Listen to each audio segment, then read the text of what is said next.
नमस्कार, welcome to one more episode. आज हम बात करेंगे पंजाब के बारे में। वो इसलिए है क्योंकि यूपी का एक तरह से ओवरडोज हो चुका है। वो एक तो प्रधानमंत्री आए दिन यूपी पहुंचे होते हैं और जब वो यूपी में होते हैं तो उनकी कवरेज भी बहुत होती है। आज भी वो उत्तर प्रदेश में आईआईटी कानपुर, जो कि मेरा अल्मा मैटर है, वहाँ पे वो पहुँचे हुए हैं वहाँ के कन्वोकेशन के लिए। तो जो बाकी 4-5 स्टेट्स जहाँ पे चुनाव होने हैं उनके बारे में खबर कम आती है, तो इसलिए मैंने सोचा आज का ये एक एपिसोड करेंगे पंजाब के बारे में, प्राइमरली उन लोगों के लिए जो कि पंजाब से वाकिफ़ कम है, बाहर रहते हैं, तो उसके बारे में इलेक्टोरल सिचुएशन वहाँ की क्या है। फिर बात करेंगे इसके बाद कुछ अरिथमेटिक की, कुछ जोड़ तोड़ की। ये नॉन पॉलिटिकल एक एक्सरसाइज है जो मैंने की है, वो सिर्फ इसलिए कि ये देखने के लिए कि अगर सीटें ऊपर नीचे होती हैं या कुछ परसेंटेज कम होती है या ज़्यादा होती है तो किसका नुकसान और किसका फ़ायदा होगा। इसमें पॉलिटिक्स नहीं है, ये सिर्फ गणित ही है। और ये गणित यूज़ करके फिर हम एक प्रोजेक्ट करेंगे कि क्या हो सकता है इन दिनों इस आने वाले इलेक्शन में। तो चलिए शुरू करते हैं आज का एपिसोड। जैसा मैंने कहा कि हम गणित का इस्तेमाल करेंगे और पॉलिटिक्स की फ़िलहाल बात नहीं करेंगे। इससे क्या फ़ायदा है? इससे पहली चीज़ तो ये है कि आपको कुछ इंसाइट मिलेगा वहाँ के जो वोटर्स हैं उनका बिहेवियर कैसा रहा है पिछले इलेक्शंस में। दूसरी चीज़, जो कैंडिडेट जीतता या हारता है उसमें कोई हारने या जीत का पैटर्न है या नहीं, ये भी हम देखेंगे। और फिर ये जो अगर पैटर्न निकला तो इसका इस्तेमाल करके हम कुछ सिनेरियोज क्रिएट करेंगे कि आगे इस इलेक्शन में अगर कम हुई वोटिंग या ज़्यादा हुई तो क्या सिनेरियोज बन सकते हैं। पिछले 20-25 साल में पंजाब में दो ही पार्टी पावर में रही हैं। एक तो है शिरोमणि अकाली दल और नंबर 2 कांग्रेस। जो भी अच्छा बुरा इन 20-25 साल में पंजाब में हुआ है, ये दोनों पार्टी उसके लिए ज़िम्मेदार हैं। यहाँ पे भी पावर अल्टरनेट करती रही है, बट हर 5 साल में नहीं। यहाँ पे पिछले 20 साल में जो है कांग्रेस 10 साल पावर में रही और 10 साल शिरोमणि अकाली दल रहा। अभी हाल ही में चरणजीत सिंह चन्नी को कुछ महीने के पहले ये मुख्यमंत्री बनाया गया था, नहीं तो केवल 2 ही यहाँ पे चीफ मिनिस्टर्स हुए हैं, प्रकाश सिंह बादल और अमरिंदर सिंह पिछले 20 साल में। तो एक तरह से काफ़ी स्टेबल पॉलिटिक्स यहाँ पर चल रही है। यहाँ पर दोनों ही पार्टियों ने हमेशा अपना पूरा टर्म कंप्लीट किया है 5-5 साल का। यहाँ पे कभी भी असेंबली समय से पहले भंग नहीं की गई, ना ही यहाँ पर प्रेसिडेंट्स रूल लगा है। एक quick round up of Punjab. हम बात करेंगे 2 इलेक्शंस की, 2012 में जब शिरोमणि अकाली दल जीता था और 2017 में जब कांग्रेस जीती थी। डेटा हम इन्हीं 2 इलेक्शन का एनालाइज करेंगे। पंजाब में 3 जोग्राफिक रीजन्स हैं, आपने सुना होगा माझा या मझा, दोआबा और मालवा। मालवा इनमें सबसे बड़ा है जहाँ पे 69 असेंबली सीट्स हैं। उसके बाद मझा आता है जहाँ पे 25 और दोआबा 23 सीट्स हैं। इस तरह से पंजाब असेंबली में 117 सीट्स हैं। मझा रीजन में 3 बॉर्डरिंग डिस्ट्रिक्ट्स हैं, तरन तारन, अमृतसर और गुरदासपुर। ये पाकिस्तान का इलाका भी होता था। ये 3 डिस्ट्रिक्ट्स इंडिया में आए थे और बाकी पाकिस्तान में गए थे। दोआबा का मतलब है 2 आबा। आबा मीन्स रिवर या वाटर या रिवर। तो 2 रिवर्स के बीच की जो एरिया है उसको दोआबा बोलते हैं। और ये जो इलाका है ये सतलुज और व्यास के बीच का एरिया को दोआबा बोलते हैं। इसमें होशियारपुर, कपूरथला, जलंधर, रूपनगर और SBS नगर, ये डिस्ट्रिक्ट्स इसमें आते हैं। और बाकी पंजाब में जो है वो 69 सीट्स हैं। वो पूरा इलाका मालवा कहलाता है।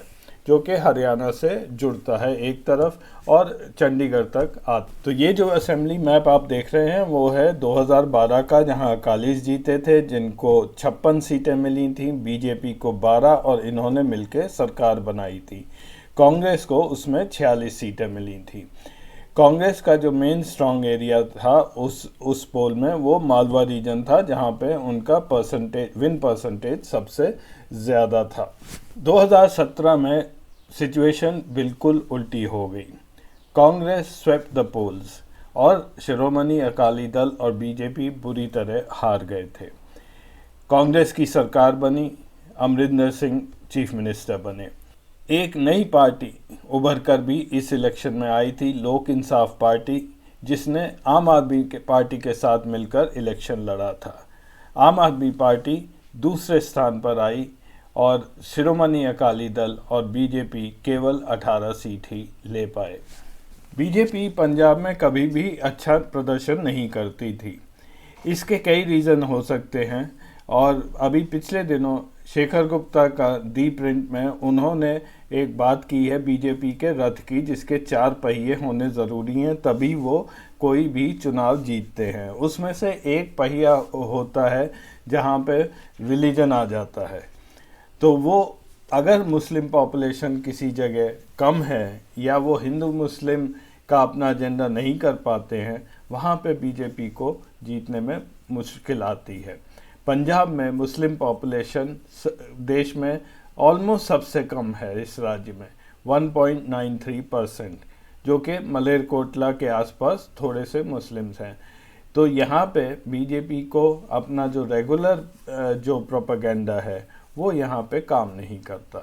हम बात केवल गणित की करेंगे, लेकिन जो राजनीतिक मुद्दे हैं वो एक बार लिस्ट कर देते हैं। पहली चीज़, इस इलेक्शन यानी कि 2022 के इलेक्शन में प्रकाश सिंह बादल अब आगे नहीं आएंगे। उनके लड़के सुखबीर सिंह बादल अब शिरोमणि अकाली दल की डोर संभालेंगे। नंबर 2 है किसान मूवमेंट जो हुआ है, सारे पंजाब के किसान उसमें इन्वॉल्व थे, तो वो भी एक इलेक्शन मुद्दा बन सकता है। अभी हाल ही में किसान मूवमेंट वालों ने कहा है कि वो पंजाब की सारी सीटों पे चुनाव लड़ेंगे। अमरिंदर सिंह का आपको मालूम ही है, वो बीजेपी के साथ मिलकर और जो संयुक्त अकाली दल है ढिंडसा ग्रुप वाला, वो तीनों मिलकर भी इलेक्शन लड़ रहे हैं। कांग्रेस का केओस चल रहा है और जो है आम आदमी जो पार्टी है वो धीरे धीरे बढ़ती जा रही है। तो ये 5 फैक्टर्स रहेंगे आगे देखने के लिए, जो कि एक पॉलिटिकल साइड पर है। What may come as a surprise to you, Punjab is not a rich state anymore। आपको जानकर आश्चर्य होगा कि पंजाब अब एक अमीर राज्यों में से या हाई जीडीपी राज्यों में से अब नहीं है। यहाँ पे पंजाब की जो जीडीपी पर कैपिटा है वो करीब 1,66,000 रुपये है, जो कि कहीं बीच में आती है। जो हाई परफॉर्मिंग राज्य हैं जैसे कि कर्नाटका, केरला, तेलंगाना, पौंडीचेरी, गुजरात, ये उससे कम है। जो पंजाब की जो जीडीपी है वो इस वक्त 19वें स्थान पर है। एक टाइम में पंजाब 1980s में पहले नंबर पर हुआ करता था और धीरे धीरे कम होते होते सन 2001 में वो चौथे स्थान पर आया और आज 2022 में वो 19वें स्थान पर है। ये 20 साल में कांग्रेस और अकाली दल ही पावर में रहे हैं, तो वो ही इसके लिए इस slipping of the GDP of Punjab, ये दोनों दल ही इसके जिम्मेदार रह चुके हैं। एक अभी हाल ही में रिपोर्ट आई थी, situation assessment of agriculture house hold, ये 2019 में आई थी। इस रिपोर्ट के मुताबिक ये दिखाया गया है कि पंजाब में अब जो एग्रीकल्चर है उसमें पैसा नहीं है किसानों को, उनकी इनकम बहुत कम हो गई हैं। तो ये वो एक तरह का नेग्लेक्ट ऑफ एग्रीकल्चर भी रहा है। पंजाब प्राइमरली एक एग्रीकल्चर स्टेट है। यहाँ पे जो 6 साल रहे हैं 2013 से 2019 के बीच में, पंजाब के जो फार्म की इनकम है वो 6.73% के दर से वो एनुअली बढ़ी है, सालाना बढ़ी है। जबकि जो दूसरी स्टेट्स हैं जहाँ फार्म इनकम की बात मैं कर रहा हूँ, वहाँ पे फार्म इनकम 13 से 19% के बीच में बढ़ी है। इसके कई कारण हैं, वो इस एपिसोड में मैं उसमें नहीं जा रहा, बट ये एक बैकग्राउंड दे रहा हूँ जो कि ये चुनाव आने वाले हैं उसमें ये इश्यूज बनेंगे। पंजाब की एग्रीकल्चर ग्रोथ भी 1.5% के करीब रही है, जबकि हिंदुस्तान की एवरेज दर 3.5% रही है। तो धीरे धीरे पंजाब इसीलिए पिछले 20 साल में बहुत पिछड़ गया, और ये सब उन स्टेट्स के लिए भी खतरा है कि जो हिंदुस्तान की एवरेज से नहीं ग्रो कर रहे हैं, वो 15-20 साल में वो राज्य पिछड़ जाएंगे। तो ये था जो बैकग्राउंड है पंजाब का, जिसमें वो आने वाले इलेक्शन में वो लोग जा रहे हैं। अब बात करते हैं सेकंड टॉपिक की, थोड़ी सी गणित की। आप सबसे गुजारिश है कि जिस भी चैनल पर आप ये देख रहे हैं उसको प्लीज़ आप लाइक कर लीजिए और सब्सक्राइब कर लीजिए, उससे हमारा कुछ फ़ायदा होगा। अगर आपको कमेंट्स देने हैं तो नीचे कमेंट सेक्शन में दीजिए। कई लोग मुझे व्हाट्सएप पर भेजते हैं, मैं उसका रिप्लाई नहीं दे पाता। जो भी चैनल के ऊपर कमेंट्स आते हैं उसका मैं भरपूर कोशिश करता हूं कि मैं उसका जवाब दूं। धन्यवाद। तो अब हम बात करते हैं विनिंग कैंडिडेट के वोट शेयर की। जितने वोट्स पड़े उसमें से विनिंग कैंडिडेट को कितने मिले। ये 2012 में शिरोमणि अकाली दल ही कंटिन्यू किया था पावर में, वहाँ चेंज ऑफ पार्टी नहीं हुई थी। और 2017 में शिरोमणि अकाली दल हार गया था और कांग्रेस आई थी। लेकिन दोनों केस में जो ये कर्व है वो ऑलमोस्ट सेम है। तो इसका मतलब है कि रफली 50% वोट अगर विनिंग कैंडिडेट को मिले तो उसको एक जीतने की उम्मीद बनी रहती है। ये एक डिस्ट्रीब्यूशन है जो पीक इज़ अराउंड 50%। ये है नंबर 2 पोजीशन पर जो कैंडिडेट है, ये उनका ग्राफ है, यानी कि रनर अप का। ये पीक करता है राउंड अबाउट 37% पे। तो 50% वोट्स विनर ले गया, 37 ये, तो रफली दोनों मिला के 80-85% वोट्स इन दो कैंडिडेट्स को ही पड़ते हैं। बाकी वोट्स 13%, बाकी 3, 4, 5, 6, 7 पोजीशन पे जितने होते हैं उसमें डिस्ट्रीब्यूट करते हैं। तो primarily one has to analyse the winner and the runner up, जो सबसे खास होता है डेटा इन इलेक्शंस में। चुनावी लड़ाई हमेशा 2 स्ट्रॉन्ग कैंडिडेट्स के बीच में होती है। ये नंबर 1 और नंबर 2 पोजीशन पर आते हैं, यानी कि विनर और रनर अप। अगर मैं इन दोनों के वोट का डिफरेंस लूँ और उनका मीडियन लूँ, मीडियन एक तरह का एवरेज ही होता है, जो लोग स्टैटिस्टिक्स जानते हैं उन्हें पता होगा, ये एक बेटर रिप्रेजेंटेशन है एवरेज का। तो इनका मीडियन करीब 13% के आसपास आता है, 12.5 से 13। इसका ये मतलब है कि जो जीतने वाला कैंडिडेट है वो नंबर 2 पोजीशन से करीब 12% वोट ज़्यादा लेता है ऑन अ एवरेज। तो वेरी सिंपल अर्थमेटिक, अगर मैं प्रत्याशी हूँ और मैं किसी इलेक्शन में नंबर 2 पोजीशन पर आ गया, तो मैंने देखा मेरे जो विनर कैंडिडेट है वो मेरे से 12-15% वोट उनके ज़्यादा हैं। तो अगले 5 साल में जब इलेक्शन फिर होगा तो मेरा जो अटेम्प्ट ये रहेगा कि किस तरह से इनके ये 12 या 15% वोट मैं अपनी तरफ उनको खींच लूँ। तो इसी के अराउंड मेरी सारी स्ट्रेटजी बनेगी। उनका क्या वोट बैंक है, क्या लोगों को चाहिए, क्या नहीं चाहिए, उसके इर्द गिर्द ही पॉलिटिकल पार्टी, राजनीतिक दल ये सब अपनी स्ट्रेटजी बनाते रहते हैं। अगर उनके वो 12 या 15% वोट मेरे को आ गए तो इस इलेक्शन में मैं जीत जाता हूँ। तो इसीलिए एक बहुत ही सिंपल एक्सरसाइज मैंने की है पंजाब इलेक्शन का डेटा लेकर। अगर किसी इलेक्शन में किसी सीट पर करीब 100 वोट्स पोल हुए हैं और पार्टी ए को 53 वोट पड़े और पार्टी बी को 39, अदर्स 8, इस तरह से ये 100 वोट का डिस्ट्रीब्यूशन रहा, तो मैं कैलकुलेट किया है कि अगर वो 5% डाउन है तो कितनी सीट्स कम होंगी, 15% डाउन है कितनी होंगी, और 25% डाउन है तो कितनी होंगी। ये एक एक्सरसाइज मैंने की है पंजाब इलेक्शंस के लिए।